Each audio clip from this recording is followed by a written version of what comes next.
We are joined by Maureen from Autism at the Parks to give us her top places and islands and studios to escape the crowds.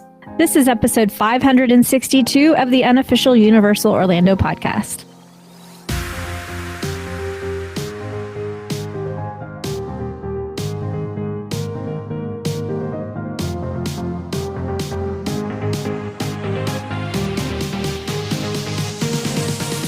Hello, everybody. I am Michelle, your host for today. And luckily, with me, I have lots and lots of estrogen, even though Tracy is out of town.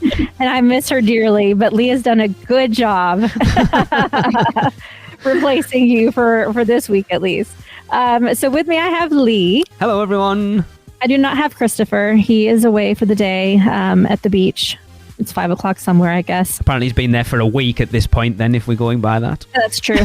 And then we also have with us Shelby. Hello. Hello, Miss Shelby. You probably heard her last week if you listened to that episode. And then with us today, we have a special guest, Maureen, with Autism at the Parks. Hi, thanks for having me. A voice we have not heard on the podcast for a very long time. It's been too long. It's been a very long time, actually. A very long time. It really has. I don't know that she's been on since I've been hosting, has she? Probably not. I don't think I have. Because, they're like regular segment for like quite a while. Yeah. And then... COVID hit, and then... well, yes. The gift that keeps on giving. Yes. Awesome. Yeah, it's good to have you back on. Yeah, so glad to have you back. So let's jump in. So as the parks have been increasingly more crowded since the pandemic, we thought now would be a great time to update our list of places to get away from the crowds at the parks. So Maureen has come up with 5 places each in both islands and studios to give you a break from the masses. And we're going to start off with Islands of Adventure. So before we get into that, obviously, Maureen, for your qualifications for this, obviously you have Zach. Zach has autism. So obviously these like places like this are something that's very near and dear to your heart, of knowing like if he's having a meltdown, to get away from those crowds. It's funny, actually, we dealt with it last year a little bit because our youngest she's not been diagnosed, but there's definitely autism or ADHD or something in there. Sensory issues, and we went to Horror Nights last year and she really struggled with it last year. And I know like dealing with getting her away from stuff at Horror Nights was really difficult. And then it made me realise, as someone that it doesn't affect, I deal with crowds all day long, but wandering around, putting myself in her position, realising theme parks are not good places if you have sensory issues. Yeah, it can get very overwhelming, and just knowing the cues with Zach, he's nonverbal, and he's 28, so we've been around him a while. Yeah. So we catch the cues if he's getting a little overwhelmed, but it's good to have a plan ahead of time to know, just to be informed where these are in the park. So you can go, oh, we're over here at this location. There's a quieter area right around the corner. Because obviously last year they put in the quiet room at the front of the parks? Yes. Have you used that at all? We have not used that. Okay. It does seem to be a little triggered, more towards younger children, no? Is that something that Zachary would utilize? At his age, we probably wouldn't utilize it. Okay. But it's great that it's there because, just to step out. So that would be helpful. But, if you're over in Diagon Alley, it's not going to be practical to go to the front of the park. Yeah, it's strange that they put up an area like that at the front of the park because, like you say, if the moment happens, it's happening then. You're not going to have the luxury of time to go from, like you say, well, anywhere probably in the park at that point to go to that location. It's not really feasible. Well, what would be the only thing that I can think of how it would be helpful is if you think that your only option is to head out of the park, right? So you're like, we're just going to go back to the hotel because I can't deal with this. So you get back to the front. You're like, well, here's one last chance. Let's go in here and see if we can, chill out and give the parks a second chance. Yeah. Without having to go all the way back to the hotel. That's the only thing I could think of as for its placement. Right. And that's a great idea. That's a great suggestion. And that they really want to stay, but it's a little too much right now. Maybe that would be a good option. Okay, let's take a walk and walk over here. And we know this room over here is quiet. Yeah. But then again, that's why I've invited you on, because sometimes, like you say, if it is happening and it's a big one, then knowing there's somewhere close to just be able to step away is of a huge amount of use. It definitely is, because it can get very stressful, and I'm you know, sure. you don't, you know, and people are curious by nature, not necessarily mean, and you know, you're going to call attention to yourself if you know, if your family member is, you know, having some issues. So the quiet space is also another reason why you might want to go there instead of maybe in somewhere else. Okay. Yeah, that's awesome. So, Maureen at Islands of Adventure, tell us, let's just, in no particular order, let's just start with the first place that you have on your list. Okay, I have 8, but I'll give you my top 5. Okay, so I can kind of lump some together. The waterfront areas, the walking paths. Now, Mythos right over there where it's open, the walking paths by the waterfront. Yes. And also in port of entry. Now, I know some of these are smoking areas, but it's usually not crowded. If you need to avoid the smoking part, you know, you can. So another one of my places is Camp Jurassic. Okay. Now you think That's a good one. it's quieter there. It's shaded. If you're getting a little overheated, it's shaded. You can go into one of the little caves even if you need to and just chill out, and you can take a walk in the back there, and it's been really helpful for us, you know, and it gives you something else to do or to focus on, and there's not so many people around.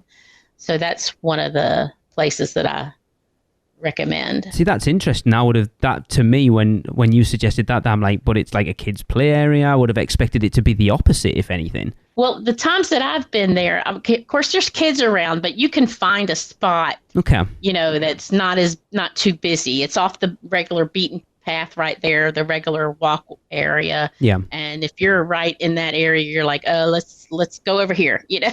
Okay. Yeah. The times that I've been in there when Krista was younger, it was never crowded. Like there might have been a couple of kids running around, but it's pretty big. So there was never like a congestion area where there were a lot of kids. Okay.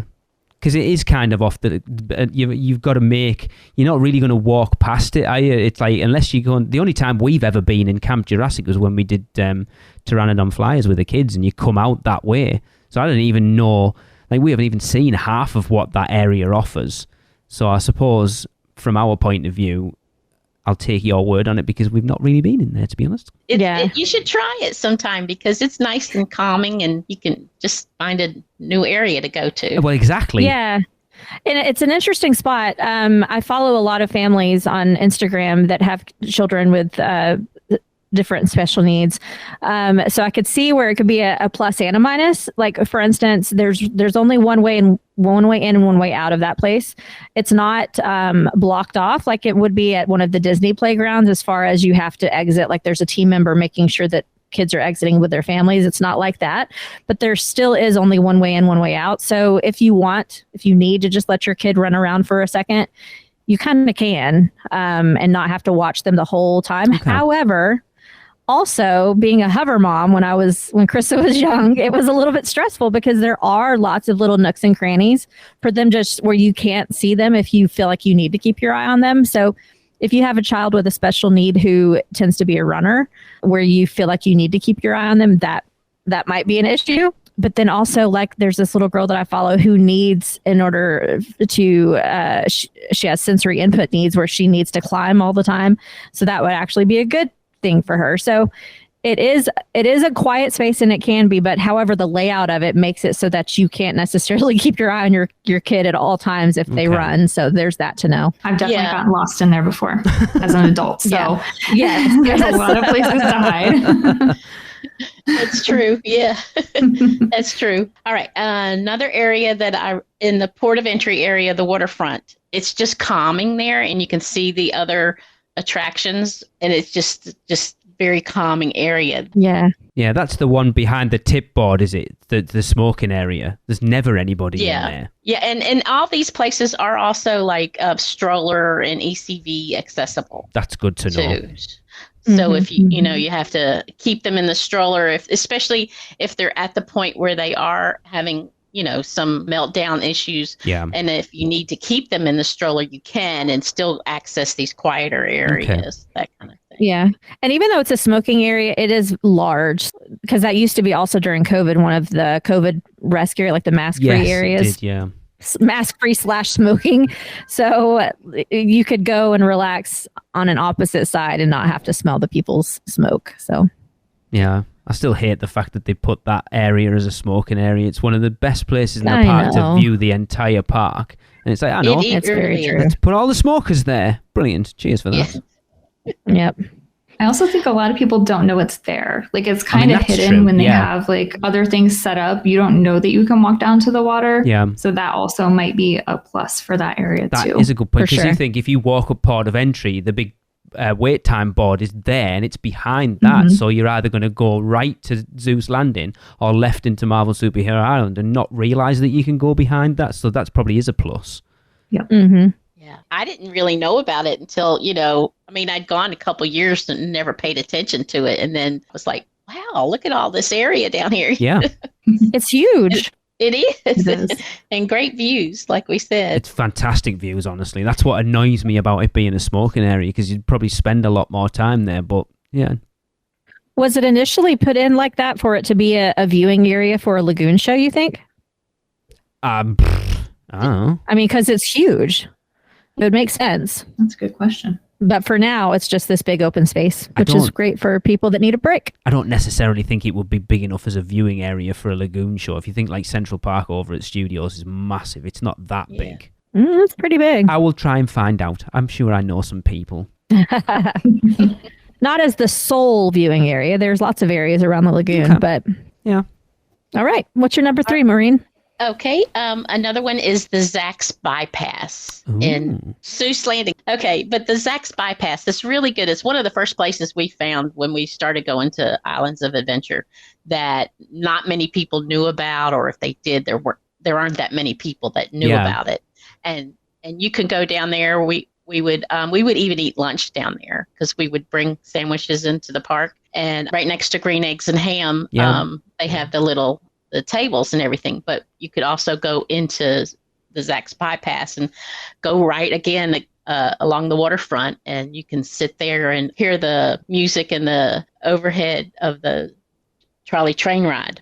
Yeah. So that's the area.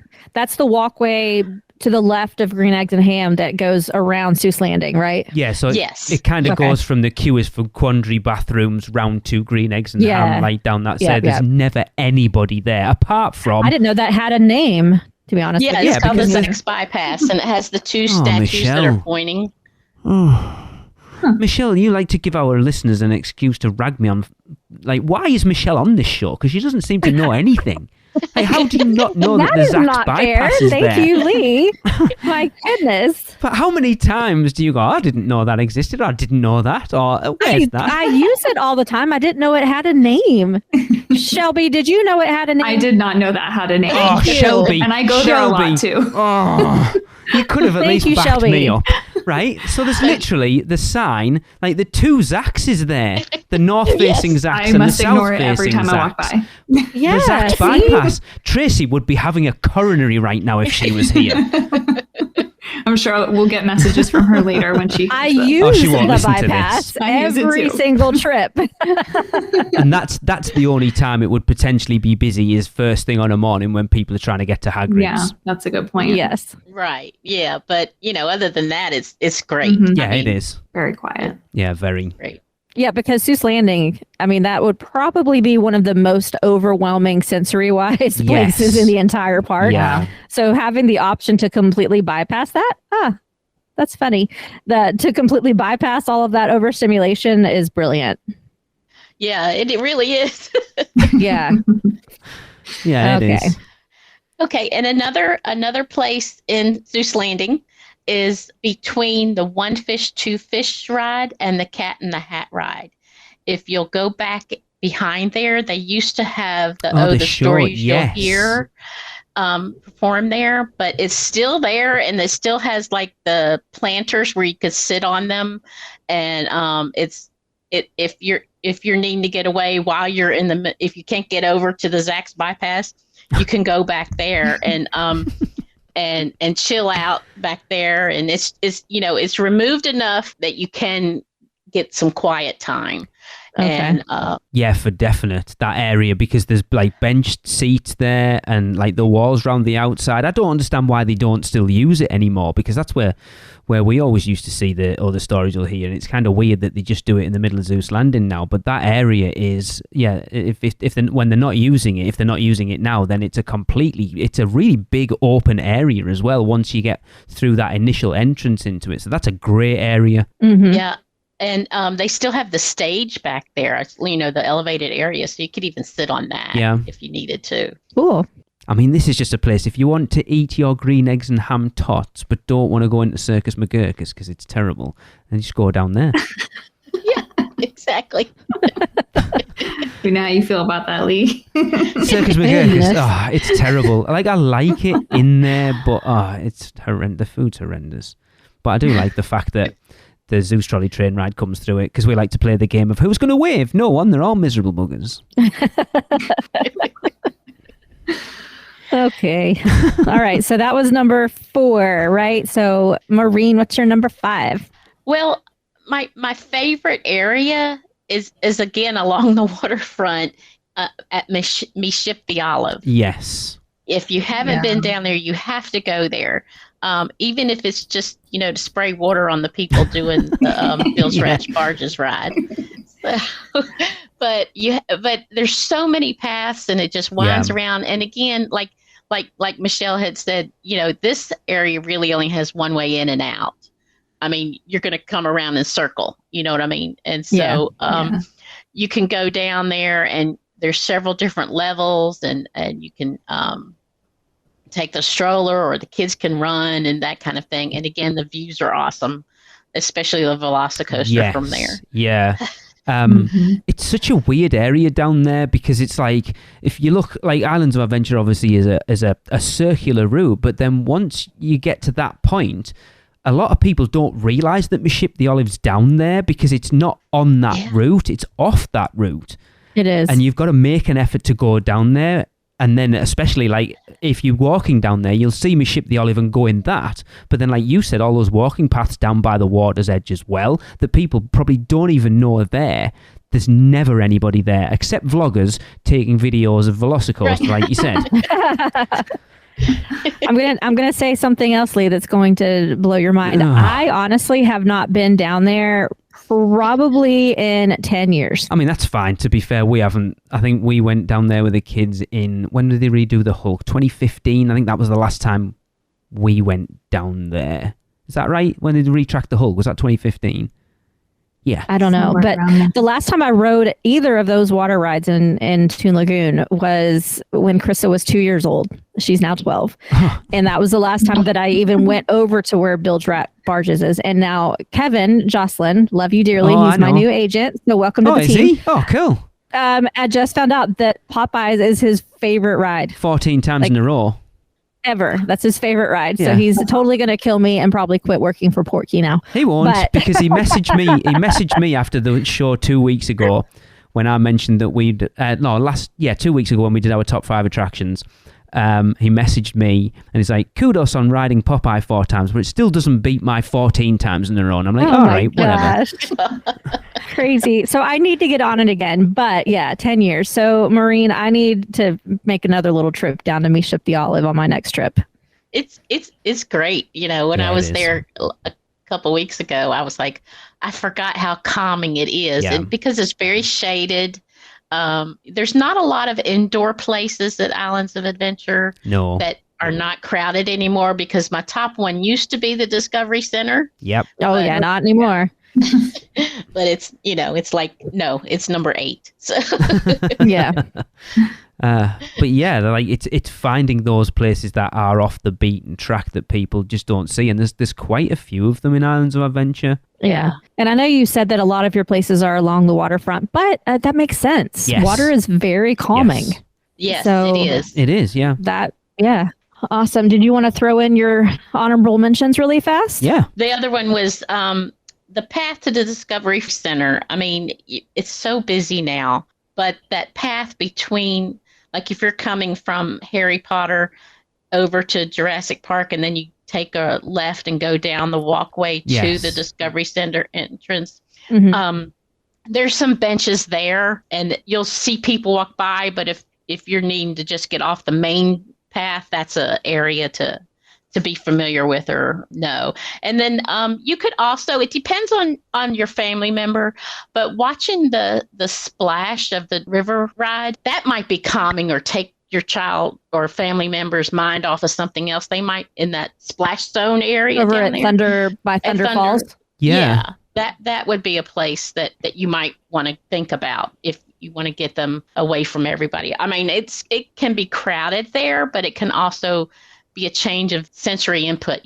Especially if you have the splash and they're attracted to that and they get excited when it happens. We've generally found that area quite quiet. Tracy and I, we went and got the Kong Dong when we were over in December and sat outside of Thunder Falls Terrace. Look, you didn't get the video that Tracy wanted to put. It's like, can Tracy take on Kong's Dong? And it's like, no, I don't think we should do that. She finished the whole thing anyway. But it was relatively quiet and there wasn't anybody there because I don't think Thunder Falls Terrace, I mean, stop me if I'm wrong, I don't think a lot of people actually use Thunder Falls Terrace that much. I've never seen it busy. I haven't either. No, and the outside seating's quite nice as well. Yes. And it's generally pretty quiet. So yeah, that's a good area. For sure. Yes. Now also first aid. Sometimes you can go to the first aid station and if you need a place, just to keep that in mind at both parks. Okay. The first aid station, that's quiet also. Yeah. And that can help you if you really need to get away from everybody and that sensory room's not available. Yeah. You can go into the first aid. Where is the first aid located in Islands? In Islands, there's one located just by the guest services lobby to the right of the main entrance turnstiles. Okay. And then the main health services, it's near Old Sinbad's Village in Lost Continent. So over in Lost Continent, you go past Mythos, and where is it in conjunction to the fountain? It'll be to the right. It's the fountain. Let me make sure I'm telling you right. Because maybe over by the bathrooms, like in that area? Yes, it's right over by the bathrooms. Okay. Yes. Okay. Right there. And has a first aid station there. Yeah. Okay. To be fair, Sinbad, the old theatre, is still open. That's probably a really good place. That was one I had taken pictures of the other day and forgot to write down. Yes, that's still great to go over that area to just hide out. When I was there the other day, all that area over there was still open and no construction or anything. So I mean, let's be honest, you could probably put the entirety of the Lost Continent on that list at that point because some people are only walking through because it's not like there's anything to make you stop in there anymore. Nope. No. Now with Poseidon's gone, there's no telling what's going to happen to that area back weird, there. Isn't it? So weird. Yeah. I mean, we talked about before we got on that you compared this list to the one you did when you were on last time for it, Maureen. Obviously, one of the ones that we talked about was behind the Discovery Centre, which at the time would have been one of the top places. And now, not anymore. Yeah, inside the Discovery Center was our go-to place a lot, especially in the bottom level because nobody was down there, and now it's like, when I walked by there and I was like, oh my gosh, boy, there's a lot of people here. Yeah. Oh yeah. It's half of it's a gift shop now. So yeah. Cool. Very good. Awesome. Well, that does it for Islands. So let's take a quick break before we head over to studios. Man, we need a vacation. Oh, I got this.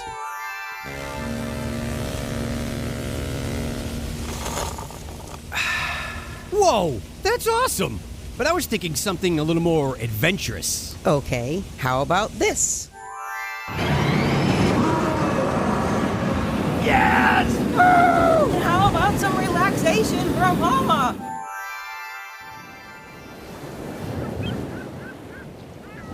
Oh, perfect.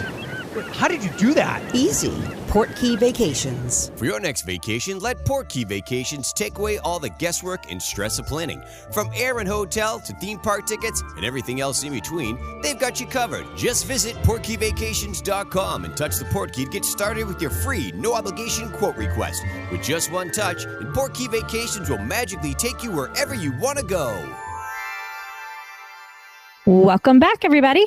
Now we are going to move on over to the Universal Studios side of Universal Orlando and see what Maureen has to give us for some break places when you need a little break for that special family member in your life. This one I'm interested about because I can't really think of anywhere other than one area in studios. I think studios is much more difficult than islands to find spaces, so I'm quite intrigued by this one. Yeah, me too. I'm thinking about it too, and I really can't think of more than one.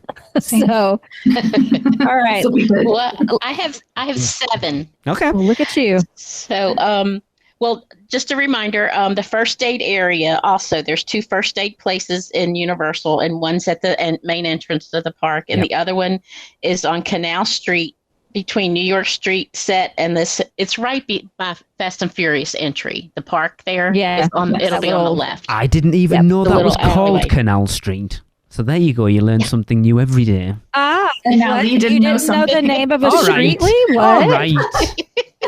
I didn't know it was Canal either. I've never professed to be an expert on this stuff, but I know most How things. can you be of a podcast if you don't know the name of a street, Lee? Shut your face. How can you run a bloody travel agency? Oh, You haven't got Tracy here to back you up now. Oh, goodness gracious. All right. So we know where the first aid stations are. Yes. What's your number one, your number one on your list for break places? Central Park Okay. is Okay. Yeah. is the number one area. Yeah. It's just great. You can go down any area and you can get away from everybody. You'll be shaded, and there's the water in front of you, and it's a great place. And it doesn't get that crowded, but it's my number one pick there. And that's the only place I can think of. So I'm excited about Oh, the well, rest. I've got another. That wasn't the one that was on my list. Okay. Oh, okay. that wasn't on my list either, Lee. Oh, we're probably thinking of the same one. We might be. We'll Probably. see. But yeah, you look back to the weekend, Michelle, when we did our wrap up for it. That's where we did it because we knew it was a big area that there would be nobody there. And we were right. And it was perfect. Yeah. Yeah. Yeah, I don't understand why people don't, especially with it being so where Central Park Crepes is, you would assume you buy your crepe and then go and eat it in there. It makes perfect sense to me, yet no one ever goes in there, which is good. No. Well, there's like tables and stuff just across the way from the crepe place. So, That's true. There's not many though, is there? well, that's where I always go when I get my crepe. Well, good for you. How often do you get crepes? Crepe. Anyway, Okay, would what's the assume- next on your list, Maureen? Okay. In front of animal actors, there's a covered area with Yes. picnic tables Oh, near the restroom. yes. That think- has Oh, Go ahead, Shelby. I was going to ask, did they take away those tables after Mardi Gras? no, they were there Oh. They brought, okay. All right. last week. Oh, good. Okay. Yeah, because I was they were worried. there when we were out for horror nights. We sat under there one night when we met up with a friend of ours as I was Jade. It was absolutely pouring down, and we did Stay and Scream. We were sat in there. So yeah, that's a great, and it'll probably be even That's more good. empty now because you haven't got that influx of people going into Kids Zone that you used to have. Yeah, that's a good point. Yeah. It's always been our favorite place in the park to go to. We'd have lunch there, Yep. and you have tables to sit, and this near the restrooms, and it's just great. And if it's raining, it's covered. Yeah.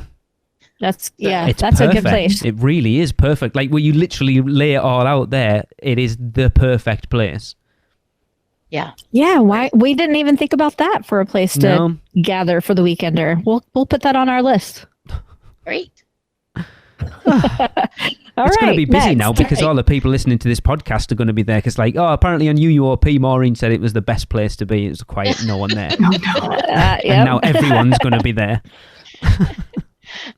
Okay, now this other one I was surprised was still there, but it's still there. Okay, where Fear Factor used to be, Yes. the show entry area Yes. in World Expo, because there's places to sit.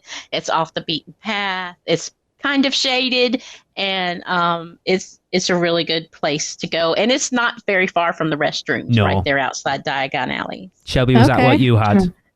That's what I had too. Yeah, me I was too. actually just going to mention, Maureen, this is also great information for other people who may have to take like a phone call in the park.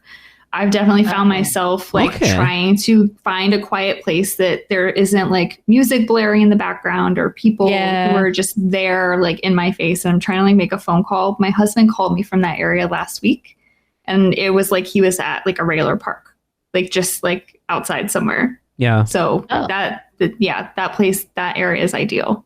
That's good. That's a good point. And I'm one of those people that sometimes find myself needing to do some type of a travel agency transaction while I'm there. And that's good. I suppose potentially if you were recording a podcast in the park, a nice quiet area to be would be a good knowing good places to be quiet would be a good one.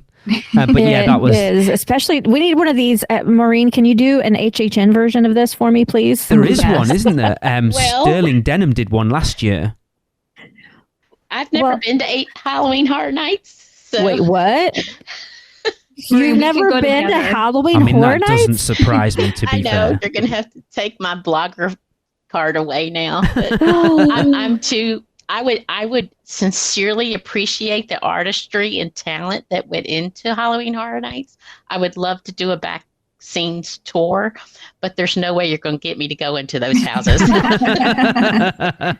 That's definitely fair. But I could find the quiet places during Halloween Horror Nights. That would be a mission for me. Would you go and not go to the houses and just do the scare zones? Not by myself, no. I'll go with you. Okay. Maureen. Yeah. But Michelle, there was a quiet area map last year that Sterling Denim did. Was there? Yeah. Where? They put one out last year on Instagram. So yes, you're right. You're right. Sterling did do that. Yeah. Well, I know it was that the one where it was the place to get away from the scares, or was it like genuinely quiet places? I'm thinking in terms of podcasting.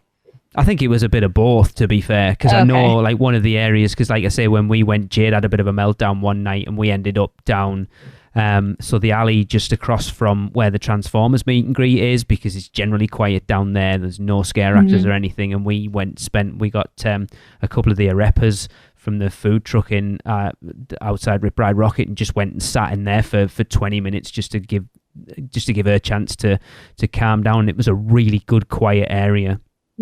Okay. Good. Because I know when Rush of Fear hosts covered the event last year, one, it was pouring down rain. But two, also, it's just hard during HHN to find any places where there's not blaring sounds behind you. Yeah, so. I think it is relatively quiet down that alley from what I can remember. I think you're right. I don't think there's a lot happening down there, especially now. Obviously the construction walls will be gone then, and people will be able to walk through there again. But I think it should still be quiet. Yeah, Leaky Cauldron is my place.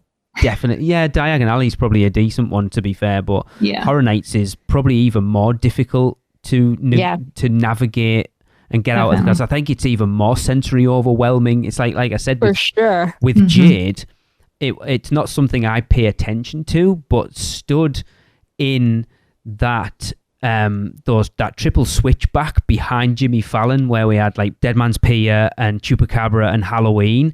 When after she had that meltdown that night, I was kind of stood there and paying attention to it much more. And I'm like, if you don't like noise and just, I can imagine this is your worst nightmare.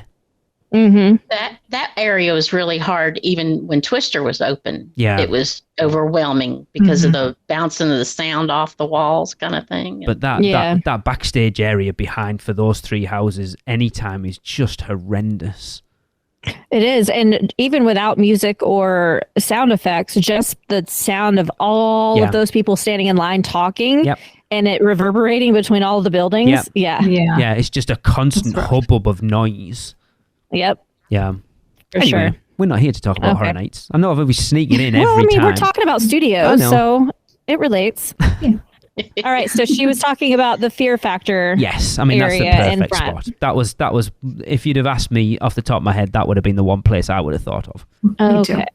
All right, what you got next, Maureen? Actually, the concert lawn. Except when they're having concerts, it's a really good area.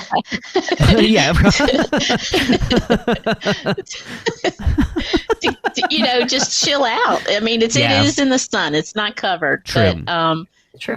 But it's, you can even sit on the ground, on the grass, and just get away. You're not wall-to-wall people there. So. Hey, I see people taking naps there all the time. Yeah, that's Me true. too. Me too. I don't know how they do it. It's going to be interesting to see what it'll be like when Minion Cafe and that lot opens, because if people are grabbing food to go from there, potentially that's an area people will sit to eat that. So it'll be interesting to see what happens once that opens. But I still think it's big enough that you could probably still find your own little space to kind of chill out. Yeah. Now, my next area is Nocturne Alley. Yes. Because it's dark and cool. It's cooler and like temperature cool. It's also cool. Yeah. But and usually there's benches there. Now, a lot of times they'll be taken up by other people, but you could still, if you had to, you could sit on the ground there against the wall. I've seen people do that. But that's just good if you're getting sensory overload with everything, and just the change in temperature can help. Yes. And the darkness and and it's a much quieter. So if you're in Diagon Alley, that's a good place to go to. That's also a good place for a nap. Yeah. Yes. I've only had a nap in the parks once in my last few trips, and unfortunately it was sat in Born Stuntacular, and I didn't want to fall asleep because I was enjoying it. But anyway, I was even falling asleep stood in the pre-show. That's how bad it was. I was knackered. Oh my goodness. Yeah, I'm sure, Maureen, like, again, if there was people sat on those benches, I'm sure if you kind of had a word and said, look, do you mind? Because, whatever's going on, I'm sure people would be nice enough to give up a seat for you if they knew your need was better than theirs.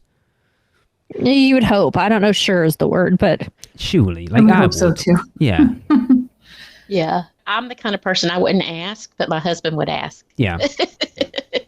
But I'd be like, no, we're fine. We're fine. He's like, no, they'll move. Just ask them, Yeah. It's strange, isn't it? It seems so counterintuitive to be able to find an area in Diagon Alley that's quiet, but Nocturne Alley is rarely busy. Yeah. Well, still, not a lot of people realize it's there. Yeah, it's strange. That's a good point, yeah. It's strange. I mean, I suppose we've got one of the hosts of this podcast who couldn't even find his way in or out when it opened, but so there you go. Chris doesn't listen, it's fine. So unless Alexa, please don't tell Chris I was calling him out. Oh, no. Now she's good. Well, and really, unless you're like a Harry Potter fan, because not everybody that goes into that side of those areas of the parks is necessarily a Harry Potter person.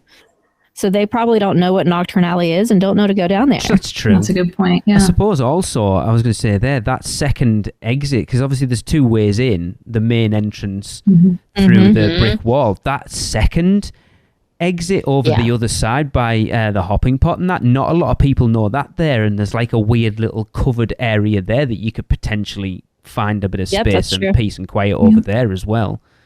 Right. And that's right at the bathrooms too. The restrooms are right there. So. Yeah, so it's perfect. I think a lot of people don't really know that there's two ways in. I think they also maybe walk by and they're like, looks like I can't go in there. And then they turn around. Yeah, that's because true. it kind of looks like it could be team member entrance, maybe. You know? It's like if you don't know, you don't know. Yeah, that's true. Yeah. Yeah. You see, we're giving away all the secrets now. We are. Well, it's kind of the whole point of this. I mean, that's very true. Yeah. I have two more places. Okay. I'm struggling now. At Richter Burgers, they're seating outside along the waterfront. Oh, and yeah. You can go there through Richter Burgers or right next to Richter Burgers and go out there. And it's been great for us. We've gone, that's where sometimes we'll have lunch or, just need a snack. And if you're sitting there, you can watch the beat builders, the drummers. Yes. Zach likes to do that. He likes to do that. And so. Because you're far enough away from it that the noise isn't going to overwhelm him. Right. But it's not too much. Yeah. It's still a nice distraction. Because that's like down from Bruce the Shark, isn't it? Down the side, like the outside a bit there. Yeah, it's weird. So like the prime example here, Tracy and I have never been there. Okay. So that tells You've never eaten at Richter's? We've never eaten at Richterburg, and I've never been out at that back side of it either. We've obviously been down Shea Alcatraz and like took pictures with Bruce, but never actually gone down that walkway. Go the other side. Yeah. To the right of Richter Burgers, and then there's seating there, and then you go out onto the water. Never been there. So it just shows you that if we're not, I'm not saying that we're like the the be-all and end-all of Universal people, but the fact that we've never been out there tells you the average guest won't know it's there either. Right. That's true. And then I think that was also a location that Sterling probably had on their map. Probably. For Horror Nights, because they did have a couple bars back there, but literally no one knew they were there, and it was really quiet. You kind of got away from the insanity of Horror Nights. So, that's good. And then my last is the New York subway, near the subway entrance. Does that make sense? Yes. So like where the exit for the tribute store used to be. Yes, and because it's not an area a lot of people go to. You're going to cut the corner and go to Mummy. But if you go back there, and if you've ever had an event where you come in the back way into the park, there's a team member entrance back there. Anyway, you can just, if you need an immediate place away from the crowds, that's a place to keep in mind. That's a good one. And a lot of people don't know it's there again. Doesn't look like you're supposed to go there. Well, even down in that little subway. Yeah, that's a really good entrance. I mean, that's a nice little cave area to decompress. Yeah, because a lot of people wouldn't think to go down there. Yeah, that's a perfect one. Mm-hmm. And then some other places like the little side alleys that are there in New York. Yes. Yeah. Like behind all the little stores and everything. And I think during Halloween Horror Nights, they have a lot going on there. But during regular park time, it's shaded. There's hardly anybody there. That's a good place. And then also that little park right there. And I forget the... Gramercy. That's Gramercy Park, yeah. Yeah. We always get it confused. Good to sit in too. But that's a smoking area now as well, isn't it? I think that's the only smoking area. I think because we talked about it in the podcast when they did it. There's only 2 smoking areas, one in each park now. It's Gramercy Park in Studios, and then that landing area we talked about at the top of Port of Entry in Islands. Okay, yeah. That's what I have on those. But one thing I want to recommend is, if you know your family member, you're going to know what the triggers are. Yes. To where they might be a little overwhelmed. So keep in mind things that I always advise people is, hunger, overstimulation, thirst, tiredness. Those are all can be triggers to behavior issues. And so if you can keep track of, just make sure they're hydrated and if they're too overstimulated, these are some really good areas to say, okay, let's take a break. We'll eat a snack and chill out and talk about what we've done today and what we're going to do the rest of the day kind of thing. That's cool. Yeah. Yeah. Yeah. I'm just looking at Sterling's map from Horror Nights, and it's, funnily enough, a lot of the areas that you've just mentioned, Maureen, to be fair. Cool. They've got Today Cafe, Sting Alley, and I don't think Sting Alley. Cafe. I don't think Sting Alley is as much anymore because they've started using that for. There was obviously the Meats locker down there last year for Horror Nights, and then they used it for Mardi Gras for the Japanese booth this year as well. Yeah, I don't think that's going away. Yeah, no, I don't either. It was cool Horror Nights last year. We spent quite a bit of time in there actually. Gotham Ice Company, which is a good one, which is like that sort of side street between the Mummy and Louise where the bathrooms are. Oh yes. Mm-hmm. Yeah. Uh-huh. Mm-hmm. Although now there is that is one of the entrances. For Vamos Bailalo. Yeah, for all those shows and stuff. So that might not be such a good place anymore. Yeah. The Lagoon Viewing Area Grass. Where's that? So I'm looking. That's Central Park. Not Central Park. Yeah, Central Park. The back of Richter's. The Animal Actors seating, the Waterview Simpsons seating, which is an interesting one that I'm surprised no one's brought because you never see a lot of people down there either. Oh, yeah. It's pretty hot back there too, though. Yeah. If it's during the day. Yeah. Waterview London benches, that's not a bad one because a lot of people will go through the front of Diagon Alley and not through that area there. So that's pretty quiet. I sit there quite often when I get my hot dog or baked potato. I was going to say my potato over there. Yeah. And then Nocturne Alley. So, yeah. Cool. Good. Well, there's more places at studios than we thought. Yeah.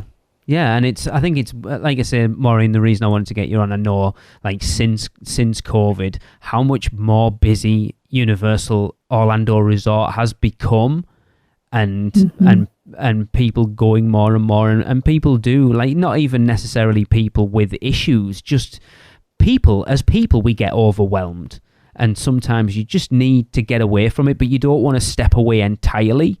So these this episode is giving people those ideas of like, do you know what? I need a break from this. Where can I go? And here we are. I mean, we should do a map. Is anyone listening who does like kind of mappy things? Give me a message. I think we should do like an actual physical thing that people can take with them to go, all right, we're here. Closest area we can get away from is there. Well, I mean, and like you said, this is good for anybody that needs a break, whether it be an adult, somebody with special needs, or even just a family with younger children. Exactly. Like if your kid's being a pain in the ass and you want to drag them somewhere where people aren't going to be judging you for telling them off, one of these places. You know, they're good for many uses. Even Krista had a meltdown when we were there. I don't remember when it was, but February or something. She had a little meltdown, and we went and sat in the patio behind Three Broomsticks. Yeah.